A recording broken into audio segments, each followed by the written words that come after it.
Graça e paz, amados irmãos. É uma alegria e um privilégio poder conversar com vocês a respeito de escatologia. Eu sei que é um tema polêmico, vai ter gente que vai ficar chateada com aquilo que eu vou falar, né? Porque em escatologia é quase impossível agradar a todos. Também não estamos aqui para agradar, né? Vou procurar ser fiel à minha consciência e eu espero que você possa aproveitar. Então, se os que estão lá atrás quiserem se achegar mais, aí vai ficar um pouquinho mais fácil para mim e talvez para você também melhore alguma coisa. Escatologia significa o estudo das últimas coisas. Tem gente que nem gosta de falar de escatologia. Acha que escatologia é alguma coisa, diríamos assim, perigosa.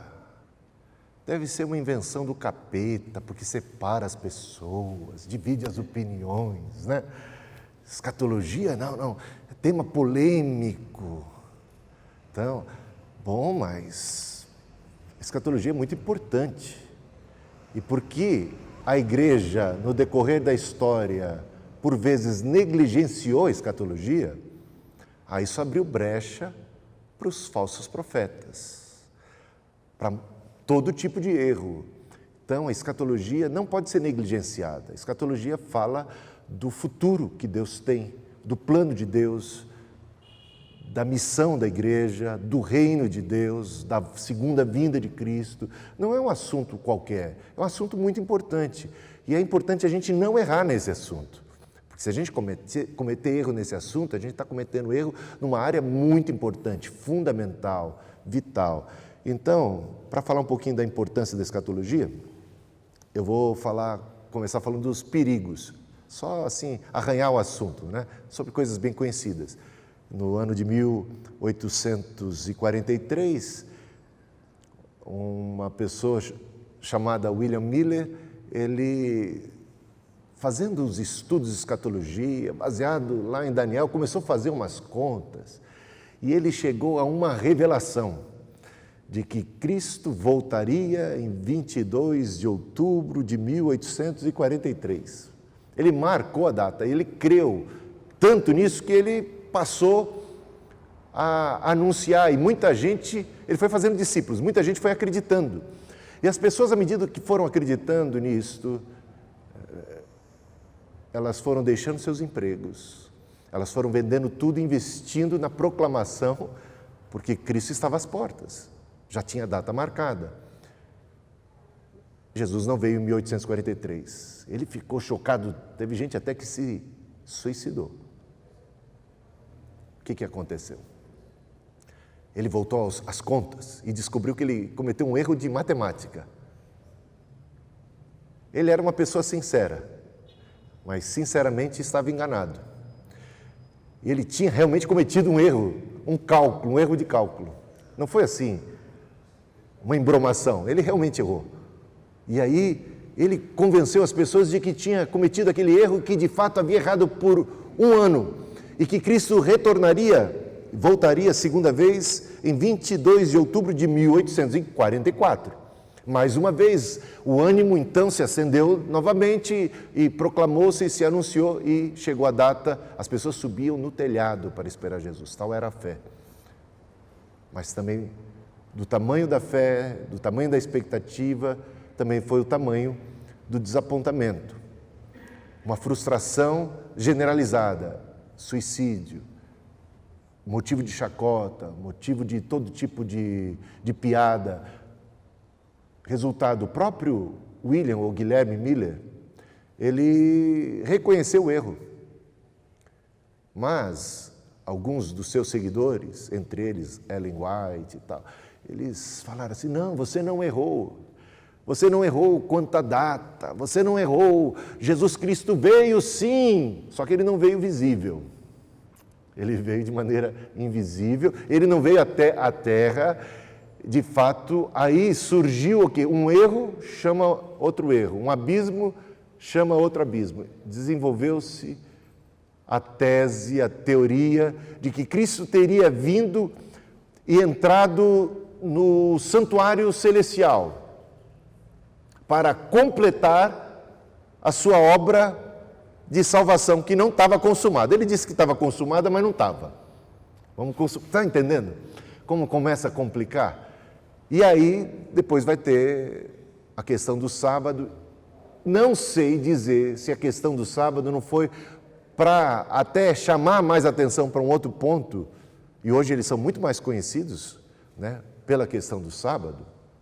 E eu não estou aqui dizendo que os adventistas estão perdidos, que os adventistas não têm fé em Deus. Eu não estou julgando a salvação dessas pessoas, né? Eu acho que cabe a Deus julgar, mas estou entendendo que houve um erro grave e que deu origem aos adventistas do sétimo dia que cometeram outros erros na sequência. Mas teve um adventista que não ficou satisfeito com a data marcada e nem com a explicação, e que resolveu marcar uma nova data. Ele teve uma outra revelação. E para ele, Cristo voltaria em 1914. Trata-se de um tal de Russell. Daí vão vir os russelitas, ou os testemunhas de Jeová, que não marcaram apenas uma data para a vinda, marcaram várias, e aí cometeram também outros erros. Foram se distanciando cada vez mais da comunidade, da fé e outras heresias.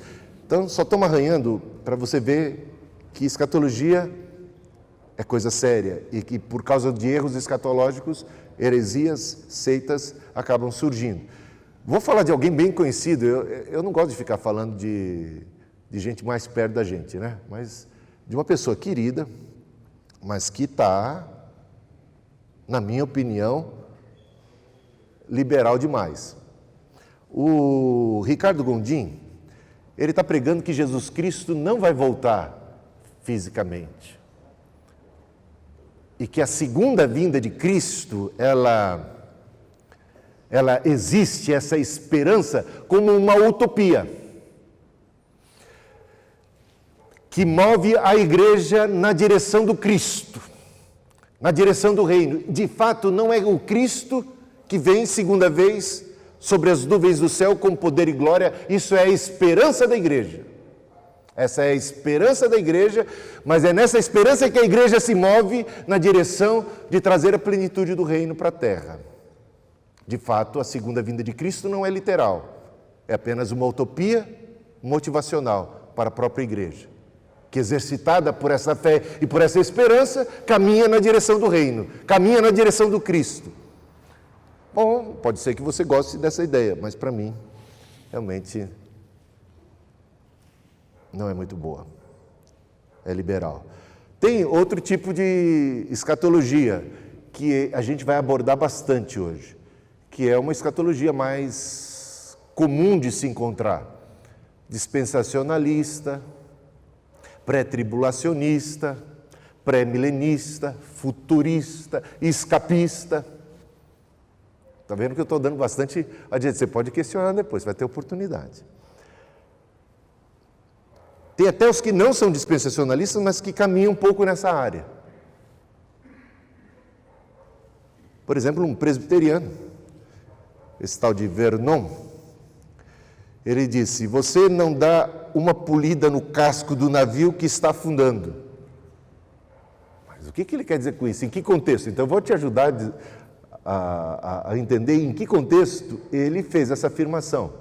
Ele fez essa afirmação no contexto da missão da igreja.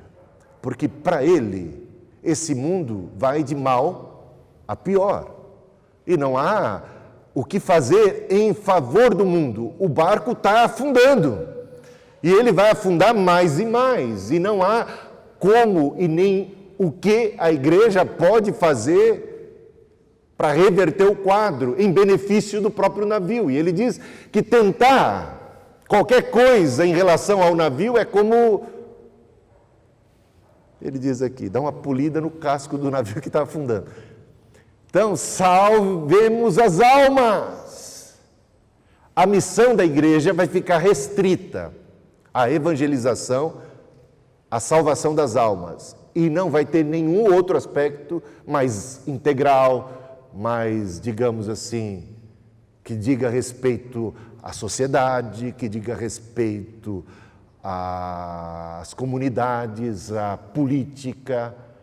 Então, a igreja não tem um papel de sal da terra, como aquela que preserva e que dá sabor à terra. Ela não tem um papel de preservar e nem de iluminar a terra, a não ser em termos de proclamar o evangelho para a salvação das pessoas. Bom, a música eu não devia ter colocado a Shirley Carvalhais assim de cara, porque vai ferir os sentimentos de muita gente, não é? Ela tem canções boas, ela canta bem, ela é bem conhecida no meio evangélico, principalmente no meio pentecostal. Shirley Carvalhais, nada contra ela, mas a canção em si é que a gente vai analisar. Assim como a gente tem canção no cantor cristão, hino do cantor cristão, cuja letra também é questionável. Então não é... Vamos ver essa canção aqui. Para mim, ela reflete exatamente esse ponto de vista, de que o mundo está indo de mal a pior. Não há nada o que se fazer em relação ao mundo. A nossa missão é salvar almas e torcer para a gente sair desse mundo o mais rápido possível. Veja só que canção. Eu chamo isso do melô do suicida. Por quê? Porque imagine alguém que estava para saltar e se matar, saltar de um prédio e se matar. Mas de repente falou assim, não, eu vou ouvir uma rádio evangélica. Talvez Deus tenha uma palavra para mim, talvez Deus tenha uma mensagem para a minha vida. Bom, chega lá e liga e está tocando, por acaso, o melô do suicida, que não tem esse nome, mas eu chamo assim, porque olha o que diz a canção. Vou voar, vou subir, nos braços da liberdade, no voo livre eu vou seguir. Não tente me impedir. Não peça para ficar. Aqui nesse mundo, para mim, não há lugar. Um crente falar um negócio desse, né? Cansada já estou de tudo isso aqui. Jesus por mim espera. Deus, eu vou partir. Claramente reflete a dimensão que essa pessoa tem do seu papel no mundo. Ou seja, nenhum. Cansada já estou de tudo isso aqui. Aqui nesse mundo, para mim, não há lugar. Enquanto Jesus orava, não peço que os tires do mundo, mas que os livre do mal. Ela pede, Senhor, me livra do mundo, me tira do mundo, me tira do mundo, eu quero sair desse mundo. Esse mundo é mau, vai de mal a pior, não há nada para fazer aqui nesse mundo. Como não há nada? Se você é um servo de Deus, você tem uma missão nesse mundo, de ser luz, de ser sal, de ser corpo de Cristo, como igreja. Corpo de Cristo, através do qual Cristo continua a falar, continua a tocar, continua a agir e agindo para o bem da humanidade, para o bem do homem como um todo. Não apenas salvando, mas curando, sustentando, suprindo as necessidades, operando no caso da morte de um filho de uma viúva, da viúva de Naim. A gente vê que Cristo se comove de tal forma. Por quê? Porque a situação era dramática. Porque tratava-se de uma viúva, ou seja, de alguém que já tinha perdido o marido. E agora perdia o seu filho único. Então a questão social dessa mulher chamou muita atenção de Jesus. O drama de vida. O que Jesus propôs para ela é, não, está difícil aqui para você, não há mais lugar para você nesse mundo, morra junto com o seu filho. Vou te fazer voar para você também não sofrer mais nesse mundo. Não, ele propôs uma cura, uma ressurreição, uma ajuda para que a vida pudesse continuar o seu curso. Ou seja, Cristo se preocupa com o nosso bem-estar e com a nossa felicidade aqui na Terra.